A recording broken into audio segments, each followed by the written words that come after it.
Assalamualaikum warahmatullahi wabarakatuh.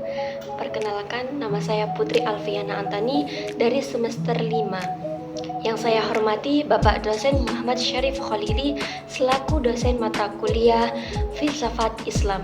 Di sini saya akan menjawab pertanyaan yang diberikan oleh beliau, yaitu jelaskan pengaruh pemikiran Yunani terhadap pemikiran filsafat Islam.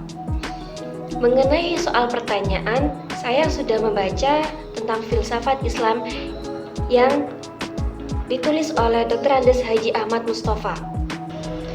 Melalui upaya menerjemahkan teks-teks filsafat Yunani ke dalam bahasa Arab, umat Islam memperoleh pengetahuan baru dengan gaya yang unik. Namun, pertimbangan filosofisnya menimbulkan perbedaan pendapat di antara dua pihak. Ada sikap yang menolak pemikiran filsafat Yunani, ada pula yang menerima secara keseluruhan, ada pula yang menerima sebagian dan menolak sebagian lainnya. Pada masa Al-Mansur dan Al-Ma'mun, inilah permulaan penerjemah para cendekiawan muslim pada umumnya menerima pemikiran Yunani.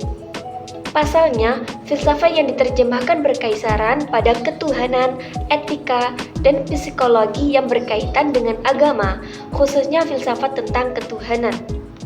Pada masa Al-Asy'ari, kaum intelektual berperang melawan filsafat Yunani. Hal ini terjadi karena menurut filsafat Yunani, sifatnya spekulatif, hanya menekan teori dan mengabaikan kenyataannya. Di sisi lain, Al-Quran adalah landasan pemikiran para filosof Islam dan metode pengungkapannya bersifat spesifik. Bagi umat Islam yang dapat menerima filsafat Yunani, pendapatnya tidak sama dalam pembahasan. Mereka hanya menerima pada topik tertentu dan sangat selektif. Kelompok ini adalah bisa disebut dengan Mu'tazilah. Di sisi lain, para filosof Islamlah yang secara aklamasi menerima hal ini. Perbedaan ini mungkin disebabkan oleh proses kerja yang mendasari keduanya. Jika para filosof Islam bertugas menerjemahkan karya-karya filsafat, Al-Ghazali bertugas mengangkat topik-topik keagamaan dan membela agama.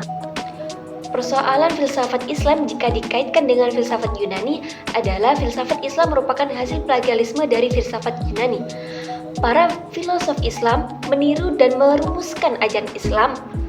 Anggapan tersebut tidak tepat, karena pendapat ini hanya memperhitungkan aktivitas para filosof Yunani dalam memperjuangkannya melawan filsafat Yunani, padahal mereka tidak melihat dari sudut pandang ajaran dan gagasan Islam.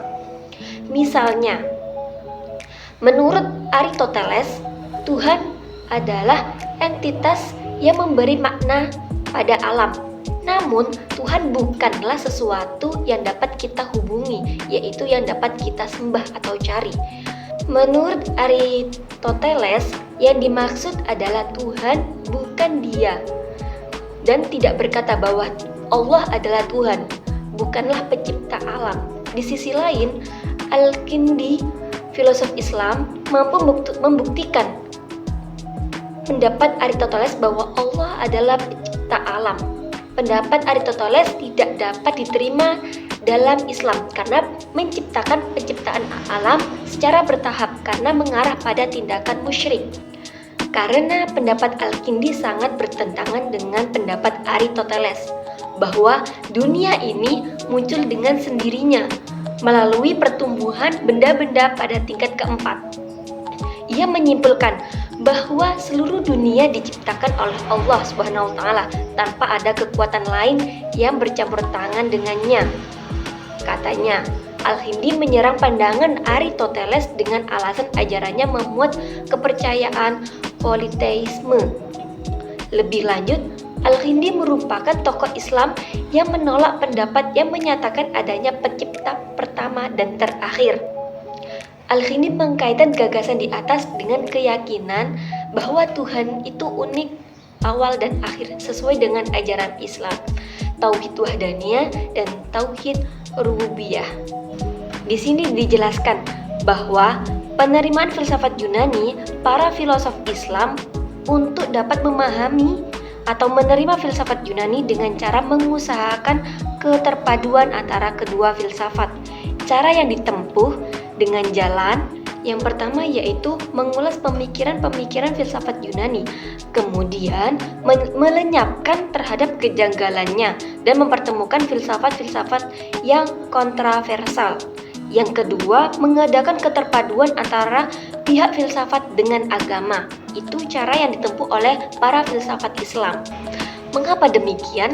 Karena tidak mungkin filsafat Yunani dapat diterima di kalangan Islam, manakala pemikiran-pemikiran filsafat bertentangan dengan kepercayaan agama. Sebab usaha untuk menghilangkan perlawanan terhadap filsafat akan berhasillah membawa kepercayaan filosof-filosof Islam terhadap filsafat yang tidak kurang dari kepercayaan mereka terhadap agama Islam.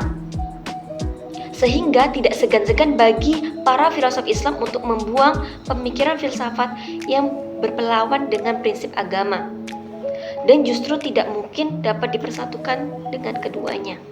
Cukup sekian yang dapat saya sampaikan, kurang lebihnya saya mohon maaf yang sebesar-besarnya. Wallahul muwaffiq ila aqwamit thoriq. Wassalamualaikum warahmatullahi wabarakatuh.